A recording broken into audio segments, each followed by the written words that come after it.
Il y a des gens qui naissent grands. Il y a des gens dans leur ADN, dans leur esprit, dans leur os, il y a la grandeur. On ne peut pas expliquer ce qui se passe. Mais tout le monde sait qu'ils seront grands. Souvent, c'est eux qui ignorent, mais ceux qui ont l'œil et ceux qui les regardent, c'est même pas une question d'étoiles. On les regarde et puis on sent qu'ils seront grands. Dans leur énergie, dans leur façon de penser, dans leur attitude, dans leur comportement, il y a de la grandeur qui se dégage. Et c'est comme si tout le monde attendait qu'ils soient grands. Et une fois qu'on apprend qu'ils ont réussi ou bien qu'ils sont devenus grands, tout le monde va te dire, je savais qu'il allait devenir grand. Souvent, même pour rien, on va les arrêter pour leur dire, toi, tu seras grand.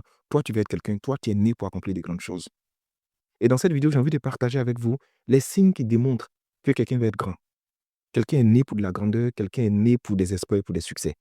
Sachez déjà que dans toutes les familles, il y a la star de la famille. Il y a toujours quelqu'un qui est différent. Il y a toujours une personne qui est censée faire émerger le nom de la famille, faire connaître la famille au-delà des frontières naturelles et permettre à ce nom-là d'être connu. Il y a des gens qui portent sur eux la charge et la responsabilité d'être la star de la famille, la personne connue, chacun dans un domaine. Et dans cette vidéo, je vais partager avec vous les différents points. Le premier des points, c'est que une personne qui est née pour être grande dans la vie est différente. Dans sa manière de penser, dans sa manière d'agir, on a l'impression que elle n'est pas issue de la même famille. C'est votre frère, c'est votre soeur, mais souvent vous la regardez, la personne est bizarre, la personne est atypique. Nous tous, on sent que cette personne a été prêtée à la famille et que sa vraie dimension, ou bien le vrai lieu où elle doit s'exprimer, qui est la grandeur, après elle sera happée pour aller manifester sa grandeur dans cette dimension-là. Et c'est vrai si vous me comprenez. Il y a toute la famille quelqu'un qui a l'impression que lui, il a été adopté. Il ne vous ressemble en rien. Dans le comportement, dans la pensée, dans l'attitude, il y a quelque chose de différent en lui. Donc, cette différence-là, souvent, marque le fait que ce soit une personne qui a un parcours qui est différent. Il y a des gens qui sont négativement différents aussi. Il y a des gens qui sont positivement différents. Mais ce que je veux dire, c'est que cette personne-là a des choses qui sont différentes en elle par rapport à son environnement, par rapport à sa famille, par rapport aux gens qui sont proches de lui, par rapport à sa lignée. Il sort du lot. Ça, c'est le premier point. Le deuxième point, pour reconnaître une personne qui est née pour la grandeur, c'est que ces personnes ont des parcours qui sont atypiques. C'est-à-dire, leur parcours, tu as l'impression que c'est sorti d'un roman policier ou bien d'un film à rebondissement, ou bien l'histoire, elle est bizarre, elle est alambiquée, il n'y a rien de normal avec eux.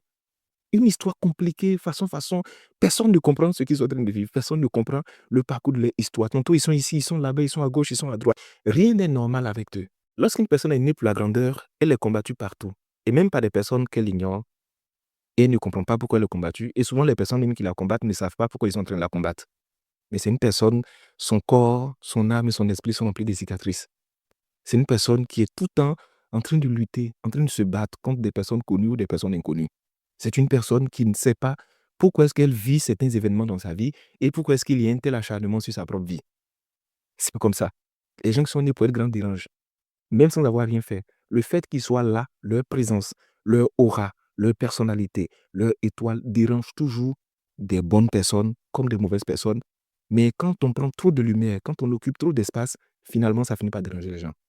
Quatrième signe, les personnes qui sont nées pour accomplir des grandes choses finissent toujours par rebondir. Oui, souvent où on dit elle est enterrée, elle est finie, tu ne sais pas à quel moment elle a rebondi.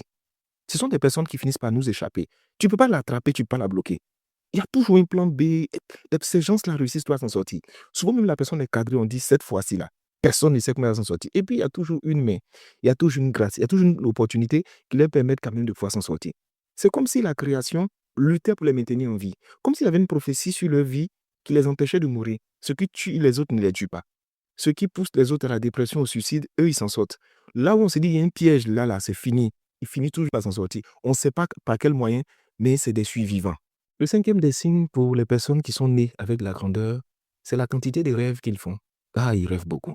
Ils rêvent beaucoup. Et les rêves qu'ils font, ils ne les comprennent pas.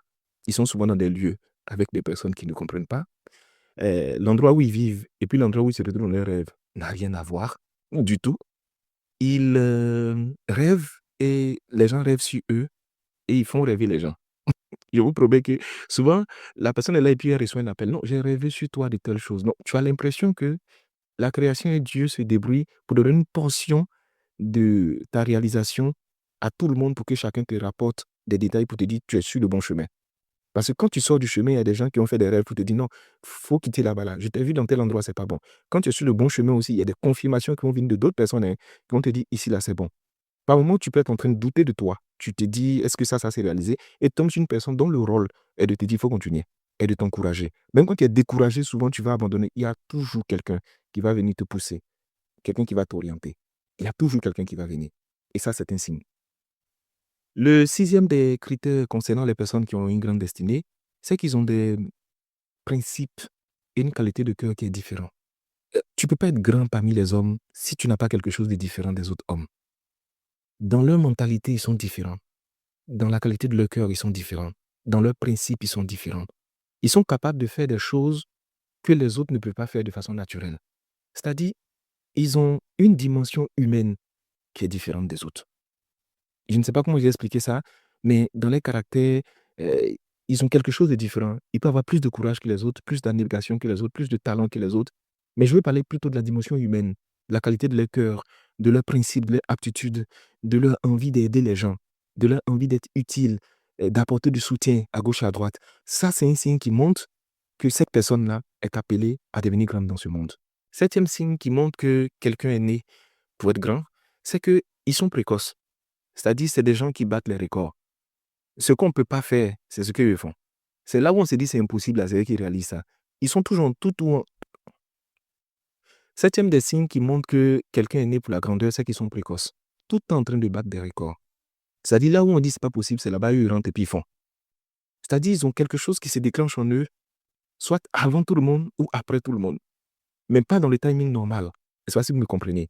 Mais vous savez, si vous avez dans votre famille ou bien parmi vos proches quelqu'un qui est né pour la grandeur que vous avez détecté, canalisez cette personne. Donnez-lui énormément de conseils. Parce que ce sont des personnes, quand ils ne sont pas informés, quand ils ne sont pas canalisés, ils sont exposés à énormément de méchanceté, à énormément de revers. Il y a beaucoup de personnes qui sont nées pour la grandeur, mais qui ont tellement souffert, qui ont laissé tellement d'énergie sur le chemin parce qu'ils ne savaient pas. Apprenez à leur donner de la confiance. Apprenez à leur dire qu'ils seront grands. Mais canalisez déjà leur avenir. Si vous pouvez commencer ça le plus tôt, une fois que vous avez détecté, faites-le. Orientez-les vers le chemin de ce qu'ils doivent accomplir et donnez-leur des conseils qu'il faut. Suivez-les de près. Parce que de la même manière que la grandeur les appelle, c'est comme ça aussi la destruction les appelle et puis les conduit dans ce chemin glorieux qu'ils ont.